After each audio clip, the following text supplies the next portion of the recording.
Yeah, welcome guys to another video. I just got through watching the Ticket and Jason Whitlock. It was a live event. I don't think Ticket planned on having Jason Whitlock on there. Initially, Ticket was on there talking about the memoir written by Stephen A. Smith, and he was talking about some of the narratives that were in there and questioning the validity of the claims that Stephen A. Smith said he played. He had a busted kneecap and so on and so forth. So I'm just watching, not knowing what's going to happen. And then at the bottom of the screen, it shows that Jason Whitlock is actually listening. He's in the chat. He's in the he's in the chat. And of course, Ticket immediately, he gets triggered by Jason Whitlock. He doesn't take too well to the things that Jason Whitlock does, or takes too well to the things that Jason Whitlock says. And so immediately, Ticket is like, oh, I want him to pull up. I'm gonna drop you the link. So in order to make a long story short, he drops the link to Jason Whitlock, and Jason Whitlock ends up coming in. There's a little bit of feedback issues in the beginning, but they get onto it. But I want to summarize what I saw. I saw something great from Jason Whitlock in that he was willing to come to a person's platform that he knows has a strong, I don't want to use the word hate because that's thrown around so much, but a person who has strong views against him. A person that doesn't necessarily agree with not only the things that Jason Whitlock says, but the things that Jason Whitlock does. A person that's, you can actually safely say, an adversary, an op, your opposition, somebody that's a contrarian. And the contrary views that Ticket has are usually stemmed off of his position and stance toward Coach Prime. But I think that what Jason Whitlock did was something that should be commended. He handled himself very well. Ticket has his own personality, and I think there's nothing wrong with the way Ticket is. He's passionate. He talks with passion. When you see Jason Whitlock speak, he speaks more calmly, and he seems like he's very calculated with the kind of words he wants to use. And I'm not here to say which one's better or which one's not. I think you have to be yourself. But I think that it says a lot about the character of Jason Whitlock to go on a person's platform who you know is vehemently against you, and you handle yourself that well. You handle yourself in a professional manner. You handle yourself with class. And I think that was very classy what he did. No matter what Ticket threw at him, all the research that Ticket has done, some of the things that Ticket has done and said, some of the things were taken out of context. Now, I'm not saying that Ticket took those things out of context intentionally, but you can see how certain things could be taken out of context. I think that Jason Whitlock did a great job of explaining his position and explaining what he does. Ticket was very passionate about the Coach Prime thing, and I can kind of relate with Jason Whitlock because on my little channel, I'm a nobody. I don't have nowhere close to the following that Ticket and that Jason Whitlock has. They have huge followings. They've worked hard to get to where they are at. But even me on my small little channel, I'm insignificant, folks. I'm not big time. I'm not Stephen A. Smith. I'm nobody, right? When I start to be a little bit critical of Coach Prime, nowhere close to how critical Jason Whitlock is towards Coach Prime. Need I remind you, I don't go in that much. I see certain things and I say what I see on the surface. I dig a little deep. I may add a couple of nuanced perspectives, inject a little bit of complexities in my analysis and so on and so forth, but I leave it at that. And you should see on my thread the responses that I get. You're a hater. You put another black man down. It's people like you that's just trying to make trying to get clicks and views. You need to shut your mouth. You don't know what you're talking about. You put another black man down. I mean, all this, you're a hater. I mean, I hear it all the time. Or it's pathetic that you keep talking about one man. Why don't you go coach your own kids and raise your own kids? I hear it all. And that's just little bitty me. I'm not big time. But I'm not an analyst. I don't have a job as an analyst. I'm not a sports analyst. I'm not a sports journalist. I don't have that title. But it doesn't stop me or shouldn't stop any of you or anyone to have their own opinion. We all reserve the right to have our own opinions, right? Just like Ticket has his own opinion and Jason Whitlock has his own opinion. But the difference with Jason Whitlock's opinion is that his opinion is based upon a show that he has because he's a journalist, and he adds on his own personal take and personal analysis about a subject matter that's popular. Everyone was talking about Coach Prime, and everyone is currently till today still talking about Coach Prime. And I think his takes are fair. The man is in his 50s, so his generation is a little bit older than Ticket's generation.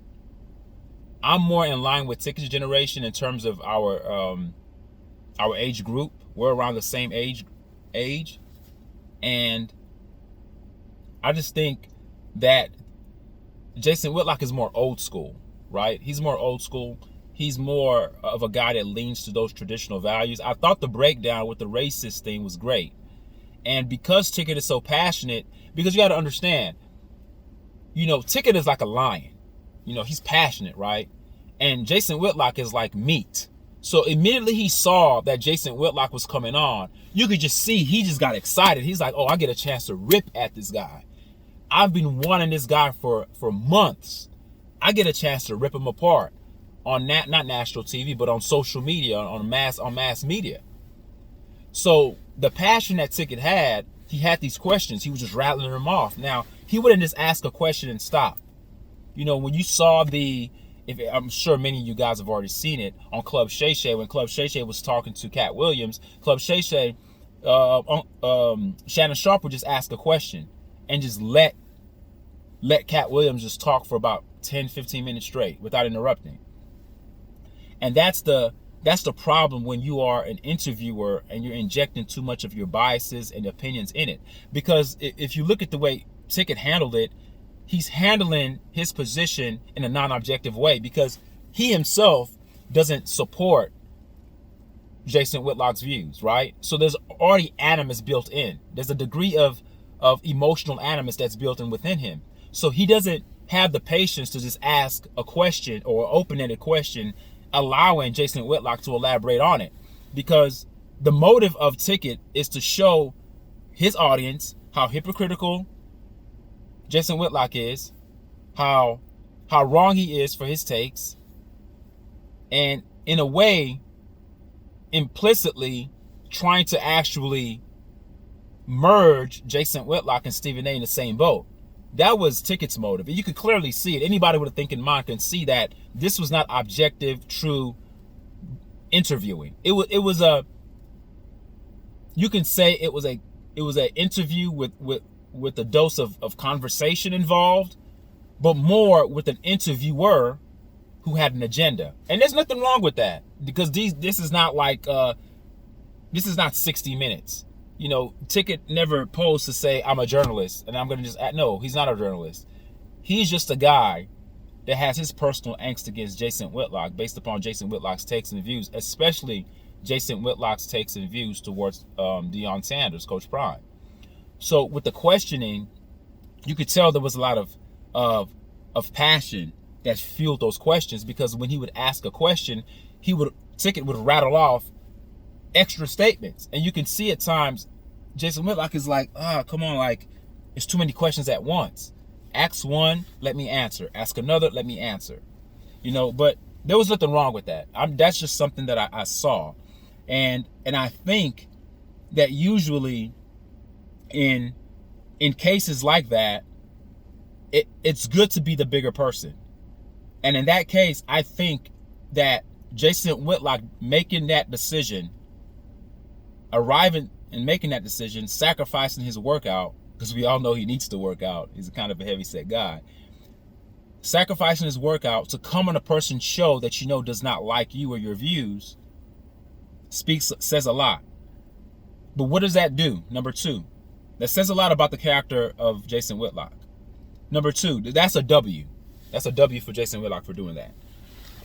The ramifications of that action, of that act, or that decision to actually come on that show is one thing, but the way he handled himself is another W. What that did to me, and what I saw, my perspective, the way I perceived it, it forced Ticket, Chris Moore, Ticket, it forced him to give more respect to Jason Whitlock. It didn't force him to agree with Jason Whitlock, because you could always agree to disagree. That's just the way life is. People agree to disagree.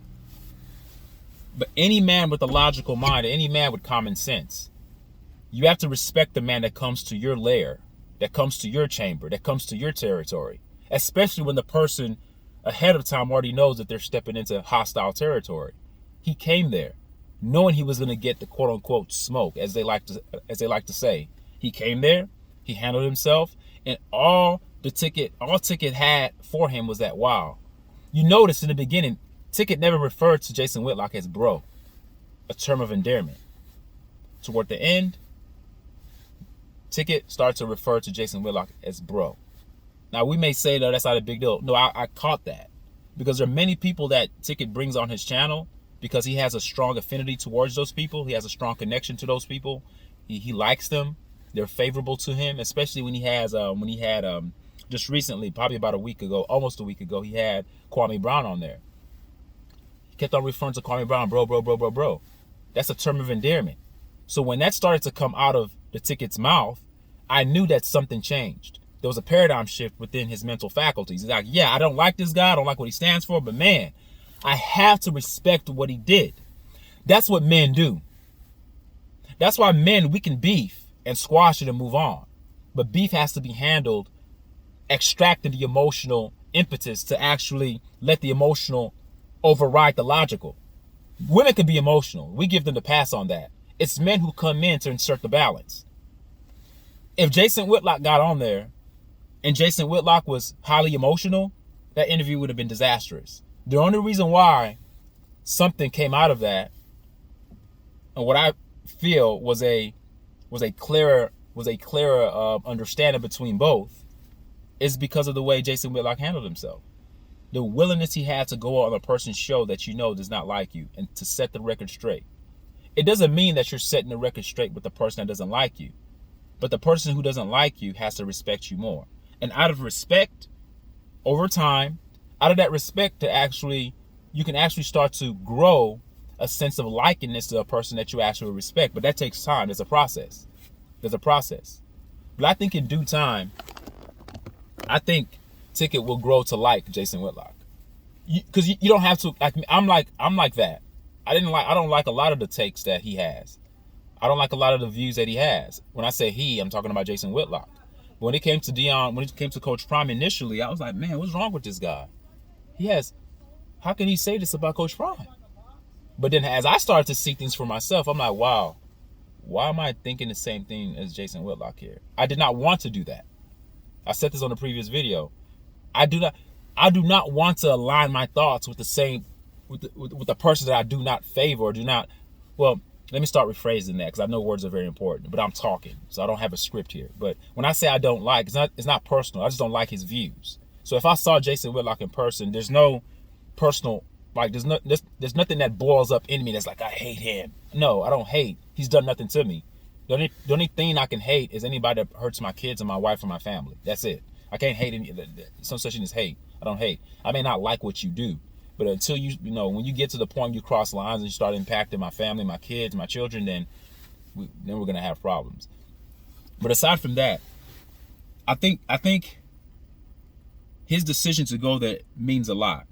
And toward the end, you hear Ticket saying, "Yeah, I could come on your show too." There has to be a degree of mutual respect amongst men, and even on my channel. Do you know how hard it is to? I'm passionate. I'm both. I can be like the Ticket and rattle off, but I can also be mild-mannered and calm and collected. and think before I speak. But it takes growing. It takes practice to do that. Because a lot of the times we like to operate off of our reptilian brain. We operate off of the amygdala rather than operating heavily by the frontal cortex that we have, reasoning.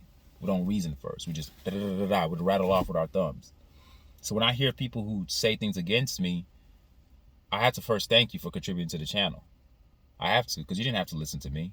The fact that you even have an opinion about what I said, I'm a nobody. The fact that you have an opinion about what old measly me had to say means that what I said struck a nerve. But if it struck a nerve, you deserve to express yourself. If you're not being disrespectful, you're not cursing me out, I'm going to thank you. But let's have a conversation. All right? And that's what people are supposed to do. That's how people evolve. I think after that interview, I think that Ticket has a better and a clearer understanding of Jason Whitlock. And Jason Whitlock also as well has a better understanding of the Ticket. Sorry, yeah, I'm getting a call here. Let me answer this real quick. Sorry about that. Yeah, so I enjoyed it. And I think that it doesn't make me look at Ticket any less. It doesn't make me look at Jason Whitlock any less. As a matter of fact, I have more respect for Jason Whitlock. I haven't lost any respect for Ticket. I think Ticket has his own views. He's entitled to his own opinion. And anyone who has a strong passion for Coach Prime, keep that. But I thought it was very interesting too. Before I cut this video off, I thought it was very interesting as well when, I'm telling you, like, great minds think alike. I'm not trying to toot my own horn here, but it feels good when I hear somebody echo certain sentiments that I have towards myself in my moments of solitude. A lot of times, if I'm driving or if I'm in my office, I'm doing reading or I'm studying. When I'm in my moments of solitude, or if I'm by myself, or when I go to the gym and I'm stretching and I have all these thoughts in my head, when he said this, he said, trying to steer, he told this to Ticket, I'm paraphrasing, he told the Ticket that people who have a passion for Coach Prime, who favor him, who are likened to him, they attack anyone who says anything that's critical. Jason Whitlock says, but no, don't stop that. That's how they get better. And he says, that's how Jason Whitlock was talking about himself. He says, this is how I have improved. This is how I have gotten better, because I've gotten critiqued. Everything that I do is critiqued. So it makes me sharpen up my approach to make sure that when I come on next time, I know I'm going to get the heat. So I have to make sure that I'm buttoned up and I'm tight. So that's what I said earlier on my videos. There's a balance. And that's why I promote objectivity and being biased to anything. But for some reason, there's a disconnect. There's a dichotomy between the macro and the micro. On the macro level, you have those who love Coach Prime. He can do no wrong, and they're cheerleaders for Coach Prime. Then you have, on the macro level, you have the other end who are for Coach Prime. But then they're like, man, I don't like what he's doing. What is he doing? Why is he doing this? Why is he all about blah, blah, blah? They're critical. They still have the pom-poms, but they're critical pom-poms. Then you have the other side that's just pom-poms with no logic. I happen to be on the side that's pom-poms with logic. Now, let's take it down a step lower to the micro. The micro level is going to have two sides. You're going to have the sides like the Ticket who because of their personal experiences, and Jason Whitlock talked about this. You have Jason Whitlock who is a 50-something-year-old man. He's in his 50s. And you have the Ticket who's 41 years old. So you have two men who have two different life experiences, right? Two different upbringings. Their skin color is the same, but they have two different upbringings, two different age groups. So their experiences, by default, is going to shape their worldview and their perceptions, right? So with that being said, you have Ticket who's like, man, No, Coach Prime done nothing wrong. He loves his kids. What? No, he was successful. He was this. He was this. He was that. And that's okay. We need the tickets out there. We also need the Jason Whitlocks. We need both. Just like we need both at the top on the macro level. When you have a bunch of pom-pom waivers for Coach Prime, you have the pom-pom waivers who are critical. Okay? Then on the micro level, on the smaller level, you have those who are just, no, Coach Prime can, he's doing the right thing. Like, I'm gonna be the watcher, the detector of those who critique Coach Prime. And if anybody who critiques him, I'm gonna pounce on them like a lion. That's Ticket. You need people like Ticket though. And you also need people like Jason Whitlock. Both vibrational outputs of both frequencies are still operating within the same paradigm of balance, of reciprocating and giving out what you get back. So it's necessary to have a person like Jason Whitlock critique Coach Prime. It's necessary to have somebody defend Coach Prime. That's what makes us whole. If it's too much critique and no support, then it's broken down. It doesn't work that way. You need both to work in harmony. And as both work in harmony, we have to give people time to end up making their own individual choices and individual conclusions. But in due time, everyone will start to see the truth. And people will start to respect Jason Whitlock for what he does. And people will start to respect the Ticket more for what he does. So you need both. What you cannot be is disrespectful within the exchange. And what I saw on that interview or that exchange between Jason Whitlock and the Ticket, nobody disrespected anybody. Nobody disrespected anybody. And I also want to commend the Ticket for bringing it to Jason Whitlock. Like, he brought it to him. Like, he didn't mince on any words. Everything that Ticket said on his channel when Jason Whitlock was not there, he said the same thing in Jason Whitlock's face. You have to respect both men. That's how problems are resolved. You know how problems are not resolved? When two people who have the conflict don't talk, and then you have a bunch of middlemen in the middle sprinkling all of this fuel on the fire to keep it going. They continue to sprinkle the fuel, the season of fuel, of gasoline, to ignite the flames and much more. And so when you have that gap and that lack of communication between two people that actually have the issue, nothing gets settled because it becomes he said, she said. And to me, that he said, she said stuff, that leans more to a feminine trait. That's more emotional. And I think the interview even went to a political, it went sort of philosophical toward the end. Toward the latter part of the interview, you heard Jason Whitlock talk about the femininity of men, how the matriarch is hurting men. There's nothing wrong with the matriarch. Women are good. Having feminine energy is great. I made a video on that. I feel like feminine energy is more aligned with godly energy. That's just my personal take. But I feel because there's no balance. Again, it goes back to balance. It goes back to harmony. It goes back to homeostasis. It goes back to having to being in equilibrium.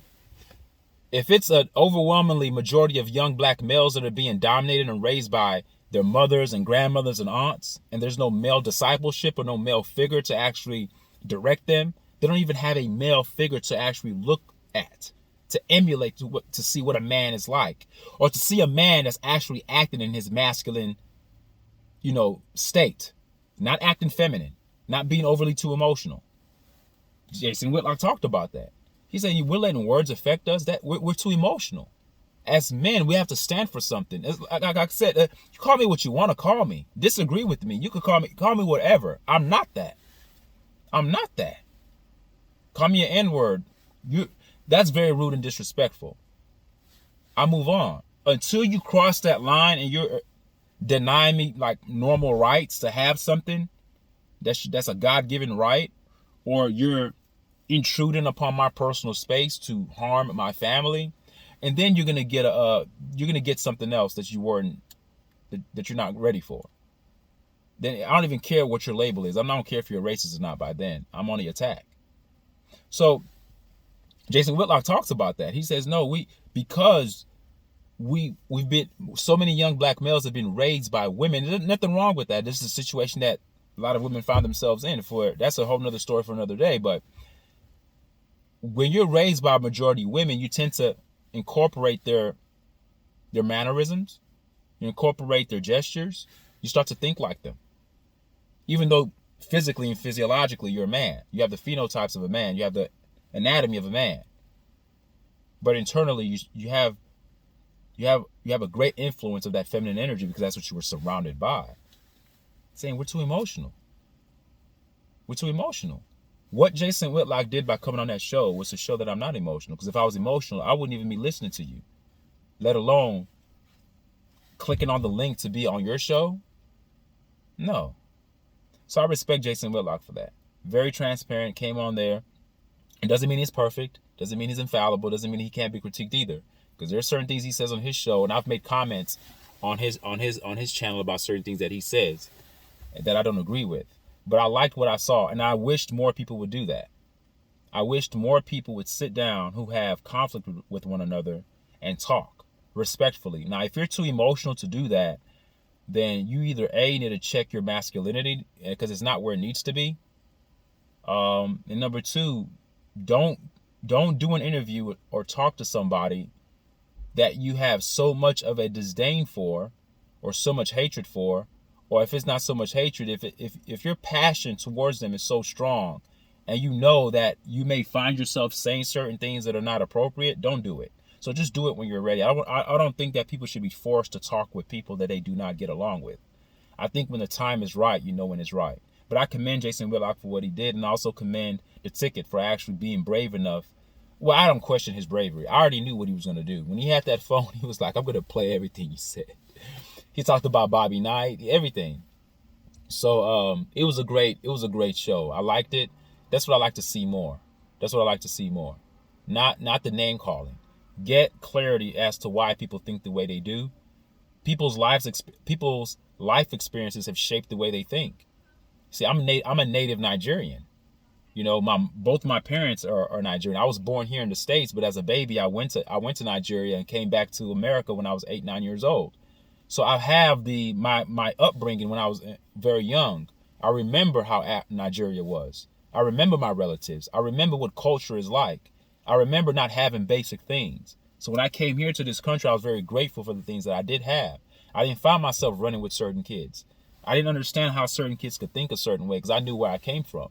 So it's very good to be cultured. Why do I bring that up? It's very good to be diverse in your thinking. It's good to talk with people that do not think like you.